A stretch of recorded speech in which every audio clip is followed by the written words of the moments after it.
Okay hello दोस्तों। सबसे पहले मैं ये जानना चाहूँगा कि क्या आपको मेरी आवाज़ ठीक से सुनाई दे रही है। तो गुड आफ्टरनून। चलते हैं हम एनएससी इंडिया के वेबसाइट पे देखने के लिए कि आज अब इस वक्त दोपहर को 1:30 बजे के आसपास मार्केट का क्या हाल है। तो निफ्टी का जो आज ओपनिंग हुआ है वो 10,235 के आसपास उसका ओपनिंग हुआ है।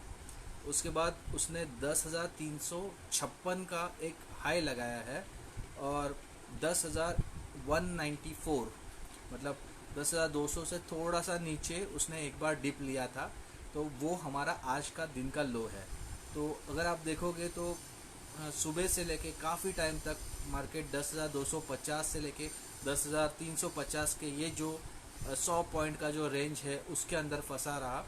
उसके बाद अब जो दोपहर में 1 बजे के बाद जब एफआईआईज आ जाते हैं और वॉल्यूम थोड़ा बढ़ने लग जाता है, उस टाइम पे आप देख रहे हो कि मार्केट एक डायरेक्शन लेने की कोशिश कर रहा है और वो मोस्टली निगेटिव साइड में है। क्योंकि बाकी जो ग्लोबल मार्केट्स है वो आज 2.5 से 2.5% नीचे क्लोज हुए हैं। तो इंडिया में भी वो एक कोशिश अब तक तो चल रही है, लेकिन हो सकता है कि इसको निगेट किया जाए। क्योंकि भरोसा नहीं है अपने यहाँ पे। फंड्स काफ़ी आ रहा है, 10,600 का टारगेट पकड़ के लोग काम कर रहे हैं। तो हो सकता है कि यहाँ से थोड़ा बहुत यहाँ पे बाइंग शुरुआत हो सकती है, क्योंकि 10,200 पे उसने एक अच्छा सपोर्ट ले लिया है। अगर 10,200 को वो ठीक से तोड़ता है फिर से एक बार डिप लेके, तो फिर हमको 10,130 का टारगेट मिलेगा, जो हमारा पहले एक बार रेजिस्टेंस बनता था।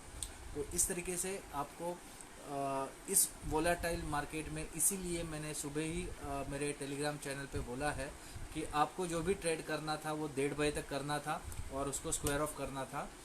क्योंकि उसके बाद मार्केट में एक काफ़ी ज़बरदस्त वोलेटिलिटी आएगी और उसके वजह से एक डायरेक्शन मिलना मार्केट को मुश्किल हो जाएगा। तो दोनों साइड के हमारे जो स्टॉप लॉसेस है वो ट्रिगर होने की यहाँ पे चांसेस बढ़ सकते हैं। तो दोस्तों आप देखोगे तो आज के गेनर्स में जो निफ्टी 50 के इम्पोर्टेंट गेनर्स है वो आईटीसी है। 196 पे ये चल रहा है। 185 के नीचे ये काफ़ी टाइम इसने बिताया, उसके बाद एक अच्छा ब्रेकआउट दिया है और ये अभी 196 के आसपास है। इसमें पोजिशनल टारगेट 212 के आसपास यहाँ पे बैठता है। उसके बाद हीरो मोटोकॉर्प है 2,544 पे है। ये भी 2,400 पे काफ़ी टाइम अटका है, 2,300 से 400 के बीच में कंसोलिडेट होके वहाँ से चला है। तो ये 2,550 के आसपास अब यहाँ पे थोड़ा बहुत यहाँ पे थक रहा है स्टॉक। गेल है जो बहुत नीचे से चला है और 103 तक चला है। इसमें गैस का भी पार्ट है, इसमें ऑयल का भी पार्ट है। तो ये इसके वजह से एक अच्छा कॉन्ग्लोमरेट टाइप है। लेकिन यहाँ पे इशू ये है कि जब ओएनजीसी इतना नीचे तक आ गया था तो उसका इफेक्ट गेल पे भी आया था। तो गेल भी काफ़ी पिटा था, तो वहाँ से इसमें अच्छी रिकवरी हुई है। जो चौथा इम्पोर्टेंट आज का गेनर है वो बजाज फाइनेंस है। 3,960 के आसपास है, सॉरी 2,960 के आसपास। कल आपने इसको 3,000 के ऊपर भी देखा है। तो थोड़ा सा यहाँ पे वॉल्यूम हाई दिख रहा है मुझे। लगभग 1,91,944 इतना इसमें वॉल्यूम है। तो वॉल्यूम काफ़ी है बजाज फाइनेंस में। उसके बाद चौथा जो है वो बजाज ऑटो है, जो कि 2,841 पे चल रहा है। तो बजाज के यहाँ पे जो मेन कंपनीज़ है वो काफ़ी आज अच्छी चल रही है। उसके बाद ज़रा लूज़र साइड पे भी नज़र मारते हैं। यहाँ पे हिंडाल्को है 145 के आसपास है। लगभग 4-4.5% ये नीचे आया है। कल का ये विनर था, याद रखिए हिंडाल्को कल विनर था। आज इसमें प्रॉफिट बुकिंग हुई है और इसका भी वॉल्यूम काफ़ी हाई है। इंफ्राटेल 225 पे है। इंफ्राटेल और भारती एयरटेल थोड़ा सिमिलर सिचुएशन हमको दिखता है। भारतीय एयरटेल पे 550 पे आया है, तो इंफ्राटेल को नीचे आना ही था। 225 पे ये आया है। एशियन पेंट्स आज लूज़र है, कल का ये एक विनर था। कल ऐसे हुआ था कि थोड़ा सबड्यूड रिजल्ट के बावजूद भी एशियन पेंट में काफ़ी अच्छी एक रैली आई थी और आज उसमें प्रॉफिट बुकिंग हुई है, इसलिए स्टॉक नीचे है। 1700 से भी वो नीचे ट्रेड कर रहा है, 1693 पे, 1693 पे। BPCL भी एक लूज़र है, 3% के आसपास वो गिरा है और 368 पे वो आया है। दोस्तों 15 दिन में जब पेट्रोल और डीजल के प्राइसेस बढ़ रहे थे तब ये BPCL और HPCL जैसे स्टॉक्स काफ़ी अच्छे चले हैं, इसलिए उसमें अभी थोड़ी बहुत प्रॉफिट हो रही है। और IOC ऑब्वियसली इसी कैटेगरी का जो OMCs है, ऑयल मार्केटिंग कंपनीज है, उसका एक पार्ट है, तो उसमें भी अच्छी खासी आज गिरावट है, 2.5% के आसपास स्टॉक नीचे है। तो ये हो गया निफ्टी 50 के गेनर्स एंड लूजर्स। आज जो सेक्टर सबके ध्यान में रहना चाहिए था वो ऑब्वियसली डेयरी सेक्टर था, क्योंकि एनिमल हस्बेंड्री को जो 15,000 करोड़ जो देने का वादा किया था उसके लिए अप्रूवल मिल चुका है। और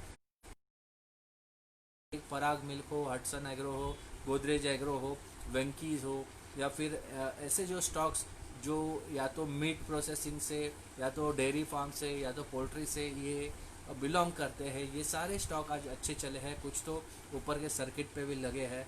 उसके अलावा इंडिया इन्फोलाइन में कुछ न्यूज़ है, क्योंकि इंडिया IIFL के जो तीनों स्टॉक्स हैं वो आज देखोगे तो अपर सर्किट पे है।